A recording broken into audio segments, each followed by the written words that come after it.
So there are basically three types of empathy.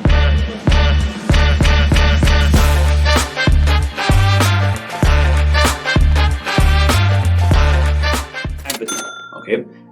Emotional empathy, cognitive empathy, and compassionate-based empathy.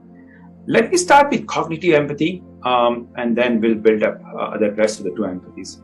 So as per the renowned psychologist, Daniel Goleman, cognitive empathy is similar to perspective thinking. Okay, so cognitive empathy is more like it's more than emotion. Okay, it's like intellectually you are understanding another person's point of view. Okay, in another word, cognitive empathy, you can say it's a perspective taking kind of empathy. Okay, unlike emotional empathy, cognitive empathy does not involve intense feeling. In other words, you are not putting yourself in shoes of another individual. Okay, instead you are imagining how another person thinks in a given situation. Okay, so cognitive empathy helps you understand various perspective and negotiation strategy. Okay, it helps in business a lot. If you are in workplace, cognitive empathy really helps you a lot. So cognitive empathy can be a valuable tool when you need to get inside another person's head, not heart, just the head, and interact tactfully and with some understanding. Okay, let me give you an example.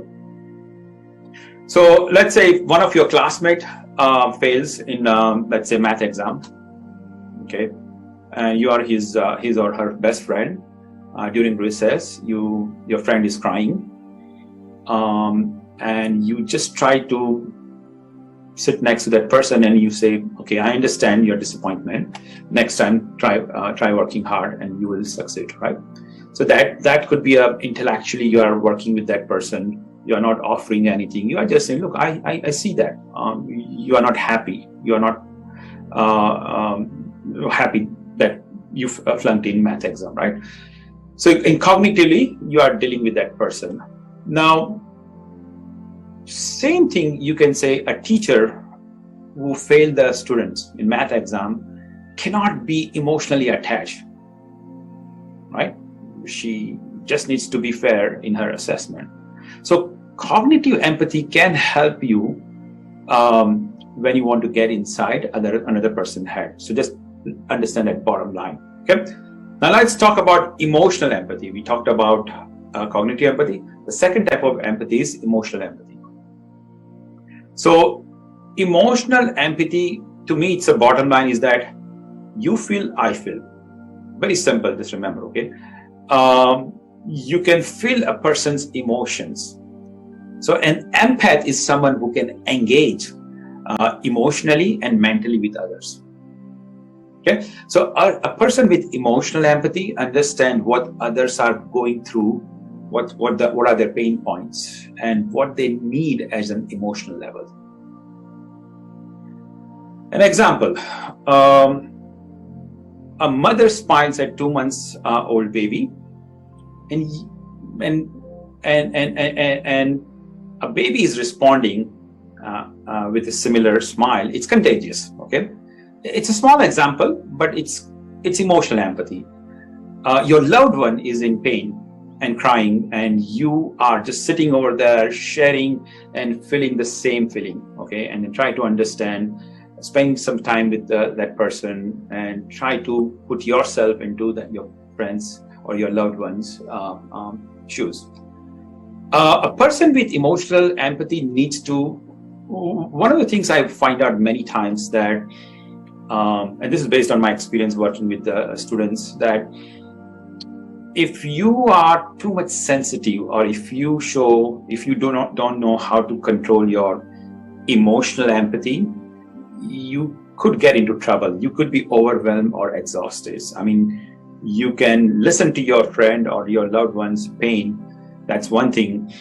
But now you completely absorb yourself inside, and now you are also in the same mood. So let's say your friend is saddened, or your friend is not happy, or very frustrating, very worried about his or her future, you can hear your friends' emotions, but you cannot get involved in such a way that now that you are also becoming miserable. Okay, so that's something. The downside of being too much emotional. If you cannot control your emotional empathy. Okay. Now let us talk about compassionate empathy. That's my favorite. So Daniel Goldman once said that compassionate empathy involves understanding a person's predicament and feeling with them, and as well as offering spontaneous assistance if necessary. What is the meaning of that? That means that compassionate based empathy involves three things. It involves emotions, it involves intellect, it involves actions also. Example, going back to this, your friend who flunked in the math exams. Not only you are sitting there and trying to understand your friend's pain, but you are also offering help here. Okay, I hear you. I listened to you a couple of hours. What are your issues? Why you are failing in math exam? Here, let me help you out. I'll start giving you sharing my homeworks. Not homework. I'll start sharing my classmates. I'll start giving you half an hour classes every day so that you can pass next time. So you are literally offering help. Okay, that's compassionate empathy. Another example is that you are helping.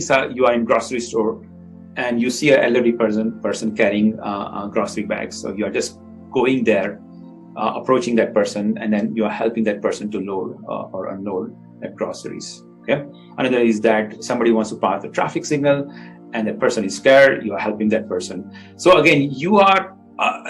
Here's another empathy example. I mean, when you see a mosquitoes or spider in your house, what do? We just want to kill that mosquito or spider, right? I mean, that's what most of the people do. Oh, this is. But if you can show in front of your children mainly the empathy towards this animals or empathy towards non-human species, put it this way, and then you show compassionate, okay, and you will see that your children will also run. So these are all different signs of compassionate empathy.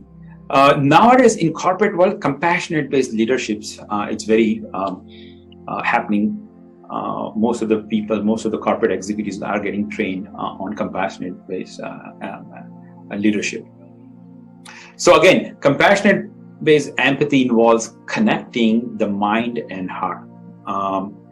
So this is something, again, there are many research done on this. How do we integrate this compassionate based empathy in our corporate world?